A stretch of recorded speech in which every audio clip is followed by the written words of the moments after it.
Isfahan سے تعلق تھا اس صفوی خاندان کا، اور انہوں نے کچھ عرصے تک، کافی عرصے تک بلکہ، ایران میں بادشاہت کی، اور صفوی سلسلہ وہاں کا صفوی خاندان معروف ہے۔ نوابین تو ہندوستان میں بہت گزرے، اور چلیے ہم بھی کہہ دیں گے کہ ہمارا تعلق نوابین سے رہا اور ہے، لیکن سب سے بڑی بات جو ہم جس پر ناز کرتے ہیں اور جس پر ہمیں فخر کرتے ہیں اور شکر کرتے ہیں کہ ان کو نوابی سے زیادہ علم سے دلچسپی تھی، خاص توجہ تھی زبان اور ادب کی طرف ہمارے گھرانے میں۔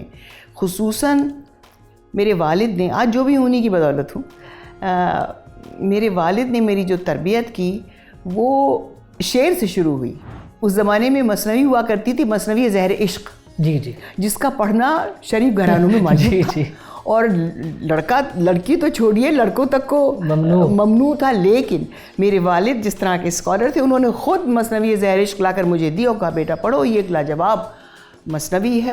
دنیا میں جو احوال ہے وہ آپ پر اور ہم پر کسی پر پوشیدہ نہیں ہے، جس طرح کی بھی کانفلکٹس ہے تمام عالم میں ہے وہ، بالکل ایسے میں بہت ضرورت ہے ایسے تصورات اور ایسے نظریات، ایسے تصورات کی جو یکجہتی کا علم بردار ہو۔ بالکل تو ہم دارا کو یکجہتی کے علم بردار کی حیثیت سے دیکھنے کی کوشش کرنا چاہیے ہم سب کو، اور وہ ہے یکجہتی کا علم بردار۔ بالکل سعدی ایک ایسے شخص ہیں کہ آپ بچے ہیں، جب پڑھیں تو بھی وہ آپ کو مزہ دیتے ہیں، اور جیسے جیسے آپ میچیور ہوتے جاتے ہیں اور آپ کا انٹلیکٹ بڑھتا جاتا ہے اور میچورٹی ذہن میں آتی جاتی ہے، ویسے ویسے آپ سعدی کے دوسرے مطالب کو ڈسکور کرتے جاتے ہیں۔ آپ دیکھ رہے ہیں ریختہ فاؤنڈیشن کی بے حد خاص پیشکش روبرو، میں ہوں معید رشیدی۔ ریختہ روبرو سیریز میں آج ہمارے ساتھ موجود ہیں ہندوستان کی مشہور پرشین اسکالر پروفیسر آزرمی دخت صفوی۔ آئیے ان سے ملاقات کرتے ہیں، باتیں کرتے ہیں۔ پروفیسر آزرمی دخت صفوی، ریختہ فاؤنڈیشن کی جانب سے روبرو سیریز میں آپ کا خیر مقدم کرتا ہوں۔ اس وقت اگر ہندوستان میں میرا خیال ہے کہ کوئی فہرست مرتب کی جائے پرشین اسکالرز کی، جو فارسی کے بڑے اسکالرز ہیں، تو کوئی بھی فہرست مرتب کی جائے، وہ چھوٹی سے چھوٹی کیوں نہ ہو، اگر اس میں آپ کا شمار نہ ہو تو وہ فہرست نامکمل رہے گی۔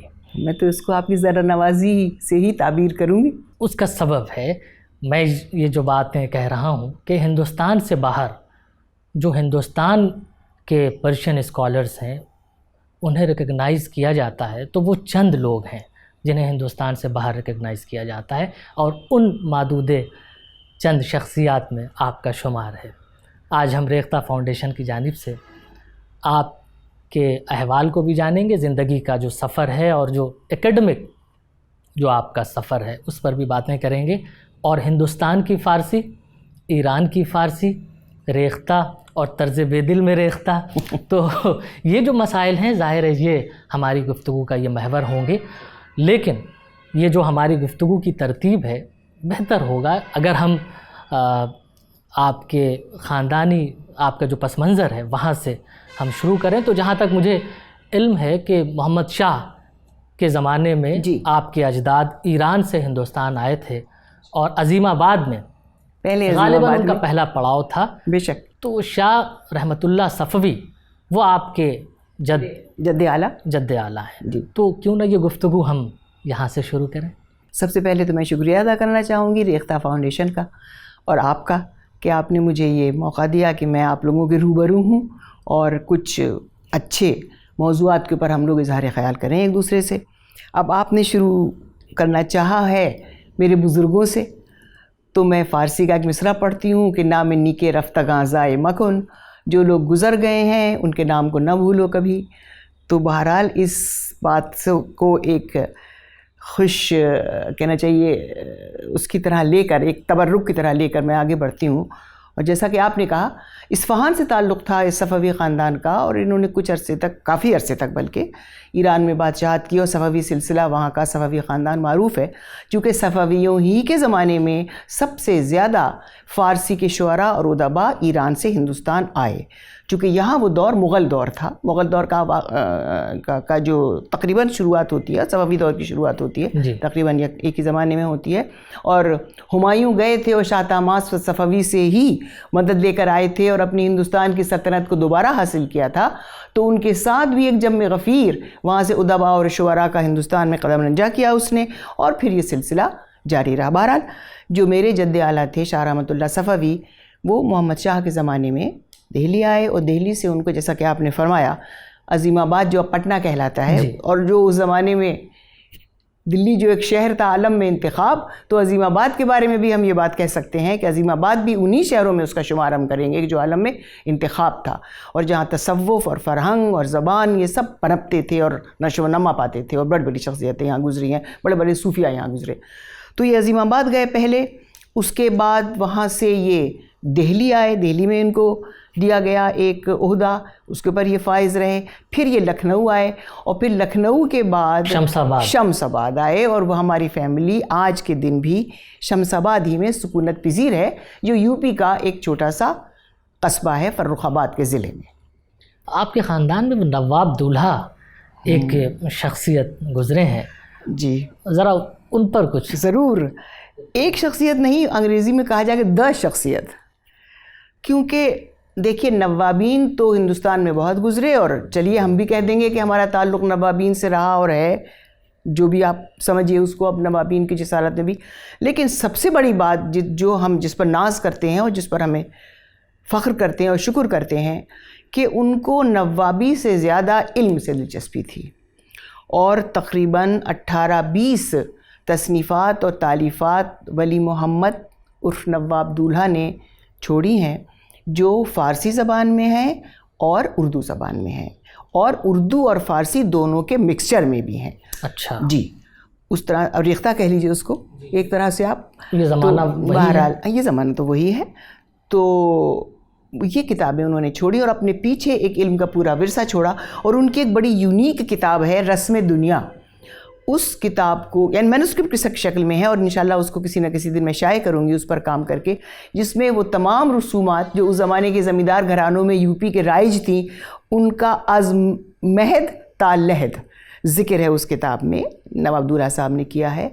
اور سچ پوچھئے تو ہمارے خاندان میں جو علم کا شوق پیدا ہوا، ذوق پیدا ہوا، وہ نواب دولہا کی ان تصانیف و تالیفات سے دلچسپی کے سبب، اور انہوں نے جو ایک بنیاد ڈالی کہنا چاہیے علم کی اور علم دوستی کی، اس کا ثمر ہم آج تک پاتے ہیں، اور ہمارے خاندان میں اردو، فارسی، انگریزی ادب کی طرف تعلق زیادہ رہا لوگوں کا، لیکن ظاہر ہے کہ موجودہ زمانے میں نسلیں ہماری یہاں سے لے کر کے اور امریکہ اور جرمنی اور کہاں کہاں پھیل گئیں، لیکن جو بنیادی بات تھی وہ تھا ادب اور فرہنگ، اور جو ہمارے اس جن کو نواب دولہا کے نام سے یاد کرتے ہیں، جو ان کی بدولت ہم کو اس ورثے میں ملی ہے، اور اس پر ابھی کام کرنے کی ضرورت ہے، اور اس کا سب سے بڑا فریضہ میں اپنا سمجھتی ہوں کہ ان کے جو یہ نسخ خطی ہیں، جو میرے اس گھر میں ایک لائبریری بھی ہے مختصر سی، اس میں ان کے وہ نسخ خطی موجود ہیں، اور ان پر کام کر کے میں انشاءاللہ ان کو شائع کرنا چاہتی ہوں۔ تو ان سے یہ ہم کو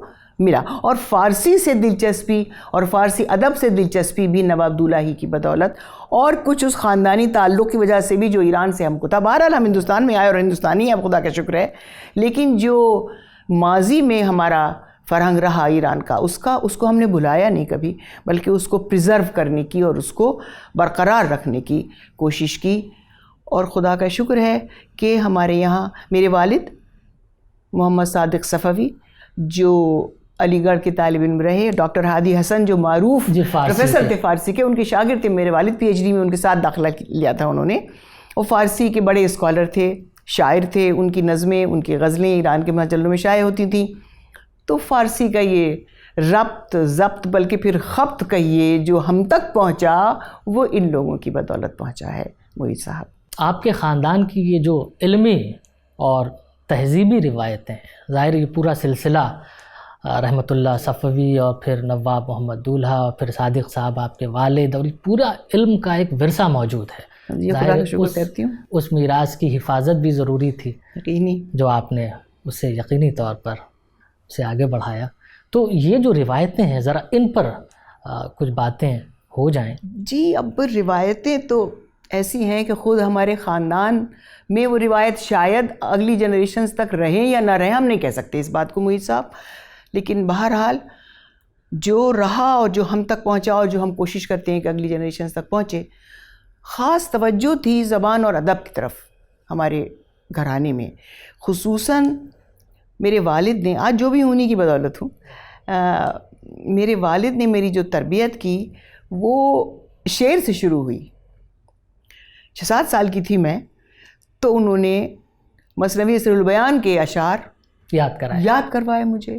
وہ اجلا سا میدان چمکتی سی ریت، اگا نور سے چاند تاروں کا کھیت. اب وہ آج بھی ازبر ہے، آج بھی ازبر ہے. اور اس کے آگے جب وہ خواصیں اس بچی تھی تو مجھے وہ بہت پسند تھا وہ شعر. زمرد کلے ہاتھ میں سنگ پا، کیا جب خواصوں نے آہنگ پا، عجب حال اس نازنی کا ہوا، اثر گدگدی کا جبیں پر ہوا. تو وہ شعر مجھے یاد کرواتے تھے. اور فارسی میں جو مترنم بہریں ہوتی تھیں، چونکہ بچی تھی، مانی تو اس وقت اتنا نہیں سمجھتی ظاہر جی، لیکن وہ اس طرح کی بہریں مجھے یاد کرواتے تھے کہ میرے دل میں ایک قدرتی شوق پیدا ہوتا تھا کہ بھئی یہ زبان بڑی خوبصورت ہے اور یہ شعر تو ایک بہت اچھی چیز ہے جس میں شاید جو چاہے دنیا کا باریک سے باریک نقطہ بیان کر سکتا ہے. تو اس طرح سے ایک روایت زبان اور ادب کی میرے والد کے ذریعے جو اس خاندان میں جاری و ساری تھی وہ پہنچی. اور انہوں نے کوشش کی، وہ انگریزی، فارسی اور عربی اور اردو تینوں میں یکساں عبور رکھتے تھے، تینوں میں لکھتے تھے. اور مجھے آمادہ کیا فارسی کی طرف توجہ دلوانے میں ان کا بہت بڑا رول رہا کہ انہوں نے مجھے کتابیں پڑھوائیں چھوٹی چھوٹی فارسی کی، شعر یاد کروایا جیسا میں نے ابھی آپ سے کہا. اور ایک اس زمانے میں مثنوی ہوا کرتی تھی، مثنوی زہر عشق، جی جی، جس کا پڑھنا شریف گھرانوں میں موجود تھا. اور لڑکی تو چھوڑیے، لڑکوں تک کو ممنوع تھا. لیکن میرے والد جس طرح کے اسکالر تھے، انہوں نے خود مثنوی زہر عشق لا کر مجھے دی اور کہا بیٹا پڑھو، یہ ایک لاجواب مثنوی ہے اور جس طرح سے ادائے مطلب ہوا ہے اور جو انسانی نفسیات کی جو کہ بہرحال تو یہ گفتگو تھی جو ہمارے ان کے درمیان میں رہتی تھی. اور اس طرح وہ ہماری تشویق کرتے تھے ادب کی طرف اور شعر کی طرف، چونکہ خود وہ شعر اور ادب کے آدمی تھے. اور ایک چھوٹی سی بات یہ بتاؤں کہ گویا شمس آباد کے ہمارے خاندان میں وہ شخص باذوق مانا جاتا تھا جو غالب کا شعر سمجھ لے، طلسم ہوش ربا کے کرداروں سے واقف ہو اور ثمر بہشت رامپور کی پال اٹھا لے. کیا بات. یہ ایک بڑا نازک آم ہوتا ہے، رامپور کا مخصوصاً آم ہے یہ. تو گویا وہ شخص قابل اعتنا تھا جس میں یہ تینوں خصائص پائے جائیں، اور اگر نہیں ہے تو ٹھیک ہے تم بھی ہو، لیکن بہرحال تو کچھ اس طرح کا ماحول اس خانوادے میں رہا. اور اسی نے ہماری ترغیب کی کہ ہم فارسی کی طرف، ادب کی طرف توجہ کریں. بچپن ہی سے فارسی پڑھانی خود میرے والد نے مجھے شروع. بچپن شمس آباد میں گزرا؟ بچپن میرا شمس آباد میں گزرا. اسکولنگ میری آگرہ میں، میرے والدہ کے والد یعنی میرے نانا جان جی، وہ وہاں آگرہ میں تشریف رکھتے تھے، سول سرجن تھے، ڈاکٹر تھے. تو وہاں پر میں نے اسکولنگ میری وہاں پر ہوئی. مگر پھر ہائی اسکول کا امتحان میں نے پرائیویٹ علی گڑھ یونیورسٹی سے دیا، چونکہ میرے والد چاہتے تھے کہ میں ان کے نقش قدم پر چڑھ کر علی گڑھ کی اسٹوڈنٹ بنوں. اور میں شکر گزار ہوں ان کی کہ انہوں نے مجھے یہ موقع دیا اور علی گڑھ مسلم یونیورسٹی سے رابطہ میرا پیدا ہوا اس طرح. تو میں نے ہائی اسکول یہاں کیا اور فارسی اسی وقت سے سائے کی طرح میرے ساتھ رہی، یا میں سائے کی طرح اس کے ساتھ رہی. اور ہمیشہ پوزیشنز آتی رہیں، فارسی میں میڈلز وغیرہ لیتی رہی. یہ سب ابھی آپ ذکر کر رہی تھیں طلسم ہوش ربا، اور یہ جو کنڈیشنز ہیں کہ ایک معتبر شخص اسے کیسے ہم اسے کیسے پہچانیں گے، دوسروں سے الگ کیسے کریں گے، ہم جو کسی شخص کو معتبر بنا دیتے ہیں. تو یہ 3 پوائنٹس آپ نے ہمارے خاندان میں تھے. جی جی ظاہر ہے، اور لوگوں کیا ماشاءاللہ اور بہت سی چیزیں ہوں گی. ظاہر ہے جی. تو یہ طلسم ہوش ربا کی جو ضخیم جلدیں ہیں وہ اس زمانے میں پڑھے لکھے جو گھرانے تھے جنہیں شاعری سے، زبان سے، تہذیب سے ایک ربط خاص تھا جن خاندانوں میں، تو وہ تو یہ ساری چیزیں پڑھتے تھے. عام لوگ بھی داستانوں کا وہ ایسا چلن تھا پڑھنے کا، اس لیے یہ صرف زبان کا مسئلہ نہیں، انٹرٹینمنٹ کا بھی ایک مسئلہ تھا کہ انٹرٹینمنٹ کیسے ہو. تو پھر یہ داستانیں انٹرٹینمنٹ کے لیے بھی تھیں، اور بچے ان گھرانوں میں یہ داستانیں پڑھتے تھے، انہیں سمجھتے تھے. بڑے موجود تھے جو ان داستانوں کے مشکل مسائل کو سمجھاتے تھے، لفظوں کے معنی بتاتے تھے. تو اس طرح ایک تربیت ہوتی تھی. اب دیکھیے زمانہ کیسا تبدیل ہو چکا ہے. طلسم ہوش ربا سے ہیری پوٹر تک، آج کے یہ جو جنریشن ہے، نئی نسل ہے، ہم کل ہی اس کا ذکر کر رہے ہیں، تو وہ ہیری پوٹر کی سیریز وہ دیکھتے ہیں اور دیکھتی ہیں. اور اب وہ کہاں طلسم ہوش ربا اور وہ مسائل، تو ایک طرح سے وہ جادوئی جو ایک ایک کہیے دلچسپی کا جو ایک بے شک مسئلہ ہے کہ دلچسپی کے جو عناصر ہیں جو وہاں ہوتے تھے وہ یہاں بھی ہیں، لیکن فارم کیسے تبدیل ہو گیا ہے کہ سارا تبدیل ہوا ہے، آڈیو ویژول کی طرف شفٹ ہو رہا ہے یہ ساری چیزیں. جی تو یہ کتاب سے ایک طرح کا فاصلہ ہم محسوس کرتے ہیں کہ یہ جو نسل ہے وہ کتاب سے کہیں دور نکل رہی ہے. تو اسے کیسے آپ دیکھتے ہیں؟ میں اس کو بہت، اب آج کل کے زمانے میں یہ ہو رہا ہے اور شاید ہر چیز زمانے کے ساتھ بدلتی ہے، لیکن میں اس کو کوئی بہت اچھی نظروں سے نہیں دیکھتی، چونکہ کتاب سے فاصلہ ہو جانا کسی بھی صورت میں میرے خیال سے کسی شخص کے لیے بھی مفید نہیں ہوتا.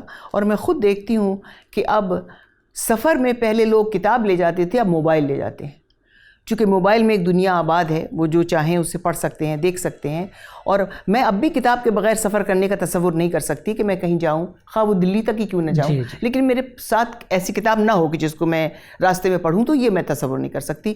بہرحال کتاب سے ہمارا دامن، تھوڑا تھوڑا ہم اپنا دامن کہنا چاہیے وہ ہمارا دامن چھوڑ رہی ہے یا ہم اس کا دامن چھوڑ رہے ہیں. بہرحال یہ دوسرے جو سادھن پیدا ہو رہے ہیں علم حاصل کرنے کے، کلچر کے، دنیا کو جاننے کے، ان کا اپنا مقام ہے اور اس کو میں ریجیکٹ نہیں کرتی.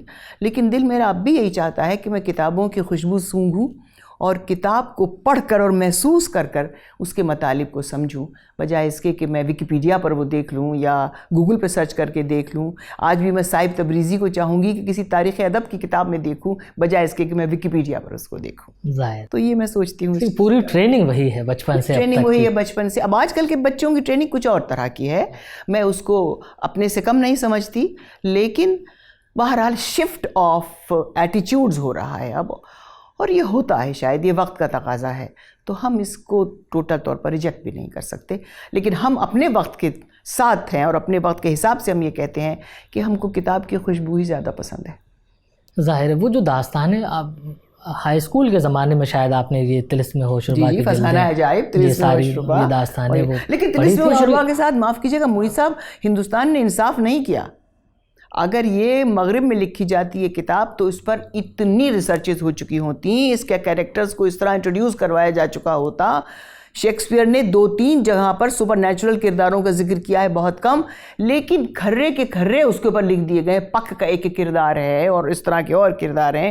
ان کے بارے میں جس طرح کی تحقیقات اور جس طرح کی ریسرچز اور معلومات ویسٹ والوں نے اپنے ان کرداروں کے جو سپر نیچرل ایک طرح سے مانے جائیں گے، اینجل یا جو بھی کہہ لیجئے، ہم نے طلسم ہوش ربا، رائی معصوم رضا صاحب نے اس پر کچھ کام کیا، بے شک کچھ اور لوگوں نے کام کیا، میرے والد نے کچھ اس پر لکھا ہے، میں نے بھی کچھ لکھا، لیکن حق ادا نہیں ہوا داستان امیر حمزہ کا. میں یہ کہنا چاہتی ہوں وہ تو شکر ہے کہ ان داستانوں کا ریوائیول ایک صورت میں یوں ہو رہا ہے کہ داستان گوئی کی محفلیں آج کل منعقد کی جاتی ہیں اور بڑی تعداد میں لوگ وہاں آتے ہیں، سنتے ہیں، اس سے لطف اندوز ہوتے ہیں، اور زبان وہی ہوتی ہے. زبان وہی ہوتی ہے، تو بے شک یہ ایک طرح سے ہم کہہ سکتے ہیں کہ اس کا ریوائیول ہے، اور ریوائیول بھی ہے اور اس کے خریدار بھی ہیں، اس کے مشتری بھی ہیں، اس کو پسند کرنے والے بھی ہیں. تھوڑی دیر پہلے جو میں پریزنٹیشن کی بات کر رہا تھا، پریزنٹیشن کی بات ہے، وہ بدلا ہے. تو پھر اس کے بعد ایک طلسمی دنیا ایک چیز آیا کرتی تھی، وہ بھی ایک ٹرانزٹری پیریڈ ہی تھا کہ طلسم ہوش ربا کو طلسمی دنیا الہ آباد سے نکلتا تھا، جہاں سے جاسوسی دنیا نکلا کرتا تھا. آپ تو پیدا بھی نہیں ہوئے ہوں گے جب غالباً. بہرحال لیکن چیزیں کس طرح سے ٹرانسینڈ کرتی ہیں اور کس طرح سے اپنے روپ کو اور اپنی فارمیٹ کو بدلتی ہیں، یہ بھی ایک بڑی انٹرسٹنگ اسٹڈی ہے اس کی بھی، اس میں کوئی شک نہیں ہے. لیکن میں آپ کو ایک بات یہ بتانا چاہتی ہوں کہ طلسم ہوش ربا میں نے شاید جب 14-15 سال کی تھی تو 7 جلدیں مجھے میرے والد نے پڑھا، شاید بعد میں نہ پڑھ سکتی کیونکہ جب فارمل اسٹڈیز کی طرف میں آ گئی تو وقت نہیں ملتا تھا مجھے. لیکن یہ کہ وہ میں نے پڑھی اور میں ٹریجر کرتی ہوں اپنے اس نالج کو اور ان کرداروں کے نکات کو جو اس لکھنے والے نے لکھے، ان 2 لکھنے والوں نے. اچھا، علی گڑھ آپ کب آئی باقاعدہ؟ علی گڑھ باقاعدہ میں آئی، جی میں یہاں پر آئی کہنا چاہیے کہ ہائر ایجوکیشن کے لیے. اچھا، میں نے پرائیویٹ BA کر لیا. میں اپنے والد کی اکلوتی بیٹی، اور وہ جدا ہونا نہیں پسند کرتے تھے، تو انہوں نے کہا بھائی تھوڑے دنوں اور ہمارے ساتھ رہو، اس کے بعد تو تمہیں پڑھنا ہے اور جانا ہی ہے. تو میں نے گریجویشن تک یہیں سے کیا، لیکن پرائیویٹ کیا، اور خدا کا شکر ہے ہمیشہ